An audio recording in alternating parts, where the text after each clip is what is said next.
Alright, at chill muna ulit tayo for this video guys. At ito nga yung mga nakaraang gala natin sa Cebu City guys. Kaya samahan nyo ako sa video na to. At ayun nga guys, matapos nung mga laro ng aming mga athlete, kaya nagkaroon kami ng kaunting oras para makapaggala-gala dito sa may Cebu City.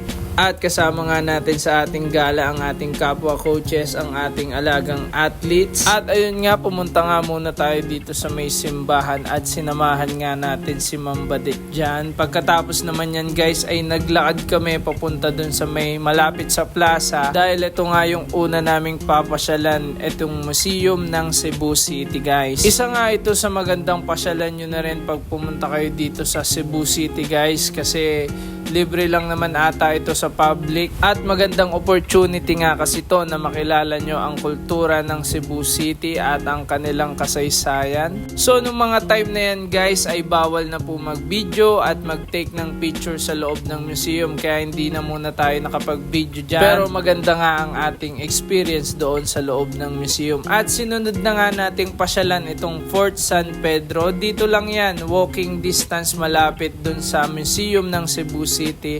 At ito guys, parang meron siyang entrance fee na 50 pesos. Pero para sa mga delegates nga nung palarong pambansa ay ginawa nilang free ito basta meron kang maipepresent na ID mo ng palarong pambansa. Kaya maraming salamat Tourism Center ng Cebu City sa pagbibigay po ng mga ganitong pagkakataon sa amin. At itong ang Fort San Pedro guys ay para siyang mini Intramuros kung titingnan nyo. Hindi siya kalakihan pero guys pag inikot nyo to ay syempre hihingalin din kayo.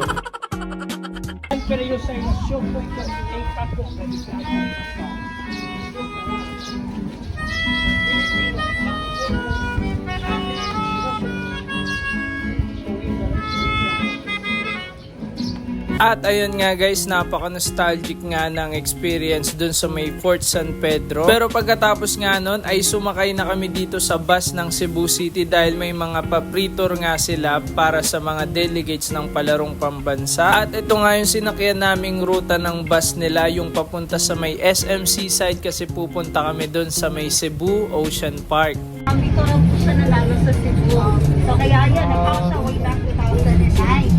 Tapos, buto nag-reserve na yan, hindi na sinandun yung park. So this is what we call CCLEX or Cebu Portugal Link Expressway. This is the first, what do you call this? Multi po na bridge namin dito sa Cebu. Tapos, it's approximately 8.9 kilometers po and it's the longest bridge in the entire Philippines na po now. At ito nga guys, nadaanan din namin tong CCLEX. Ang laki pala talaga niya at napakahabang bridge. So ayan nga pala ay along the highway papunta sa may SMC side. At ito nga, nandito na tayo sa may SMC side at katapat niya lang guys yung Cebu Ocean Park. At dun po tayo papunta ngayon. At habang naglalakad-lakad nga kami dito, napansin ko din na meron palang part na bulubundukin ang Cebu. At kung mapapansin nyo guys, ang ganda ng tanawin natin dito. So medyo natatakpan lang ng puno-puno pero ang ganda na mga bulubundukin dito sa Cebu. So ayun guys, papasok na nga tayo dito sa may Cebu Ocean Park.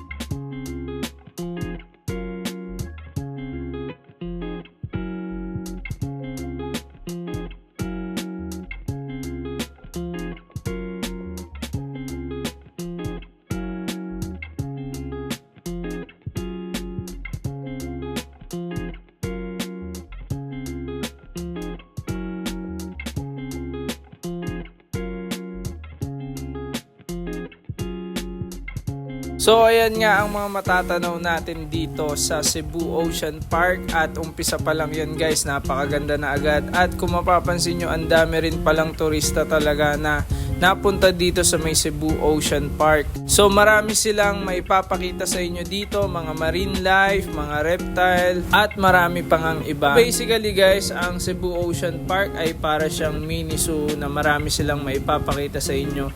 At alam ko naman na mag-e-enjoy talaga kayo dito. Lalong-lalo na yung mga kids. So magugustuhan nila dito kasi marami silang makikitang bago para sa kanila. So guys, dito naman tanaw nyo yung mga future development dito sa area na to, at siguro kalaunan ay mas marami pang mga magandang mapapasyalan dito sa area na to sa may Cebu City. So ito nga guys yung map nila dito. So lahat ng yan guys ay may experience nyo kapag pumunta kayo dito sa may Cebu Ocean Park. So ngayon nga ay papasok tayo sa kanilang tinatawag na 7 Seas.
At dito nga guys, meron din sila nung magpapaspa kayo sa mga isdang maliliit. So malapit yan dito sa area nila kung saan pwede kayo magmerienda, kumain at mag-relax dito sa kanilang fish spa.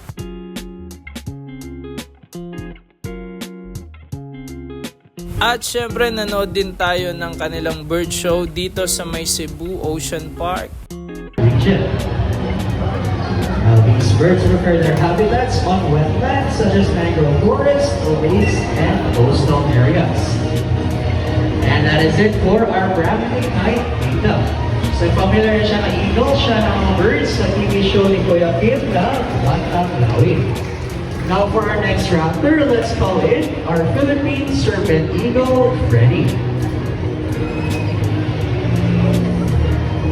At pagkatapos nga ng kanilang show ay pwede kayong pumila para makapagpa-picture sa kanilang mga alaga dito na napaka-talented na mga ibon. At ito na nga yung kanilang main aquarium, so papasok na tayo dito. At dito nga ay mas maraming makikita kayo na mga iba't ibang isda at marine life species dito sa aquarium nila dito sa loob.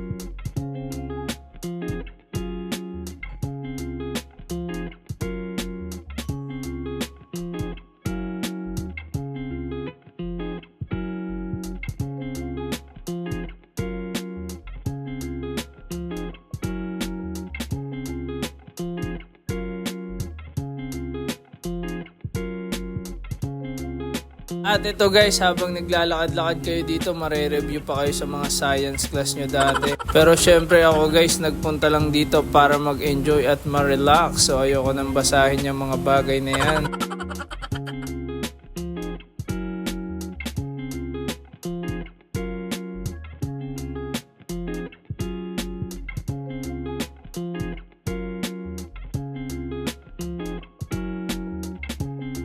At dito nga sa loob ay meron din silang restaurant dito kung saan pwede kayo mag-dine.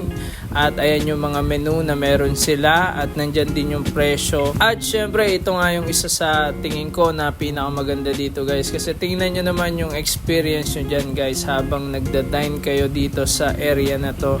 So ayun, meron silang mga food, meron din silang mga coffee, meron din silang mga pastry dito guys. So kaya kung ano man ang gusto nyo guys, pwede kayo mag-take ng order sa kanila at kumain kayo dito sa area na to. At sigurado ako na mare-relax kayo at mag-e-enjoy kayo dito.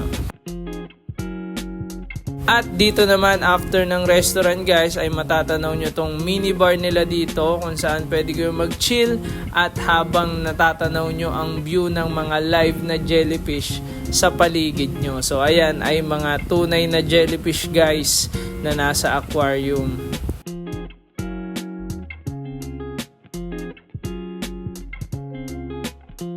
At ito nga pala guys, meron din silang sirena dito guys. At nagkaroon pa nga tayo ng pagkakataon para makapagpa-picture sa kanya. So sa dulo ng inyong adventure dito guys ay meron silang souvenir shop. So makakapili kayo dyan guys ng iba't ibang souvenir na pwede nyong bili, iuwi at ipasalubong sa inyong mga loved ones. Overall experience ay napakasaya talaga dito sa may Cebu Ocean Park at nag-enjoy talaga kami dito guys sa pamamasyal namin dito. Kaya pag nagawi kayo dito sa Cebu ay subukan nyo na rin na mamasyal dito sa may Cebu Ocean Park. Kung tinatanong nyo naman magkano ang rate nila, around 800 pesos. Pero dahil nung panahon na yan ay delegates kami ng palurong pambansa kaya naman ang binayaran na lang namin ay 500 pesos. At syempre after nga nyan ay bumiyahe na rin kami sakay ng bus ng Cebu City pa rin. Kaya salamat po sa Cebu City Tourism dahil sa pagpapasakay nyo sa amin at pag-asikaso nyo sa amin nung nandyan kami sa Cebu. At ayun guys, dito nga kami dumiretso sa may IT Park sa Cebu City para maghapunan. At nabalitaan nga natin guys na dito pala sa may IT Park yung maraming food trip na mapupuntahan natin. At ito nga yun yung Sugbo Mercado. At talaga namang dito sa Sugbo Mercado ay napakarami yung mapagpipilian na pagkain. Kaya kung food trip talaga ang hanap nyo, so suggest ko na dito kayo pumasyal pag nagawi kayo dito sa may Cebu. So salamat guys sa pagsama nyo sa aming video. Hanggang dito na lang po muna. Lagi tayong umite para lagi tayong alright!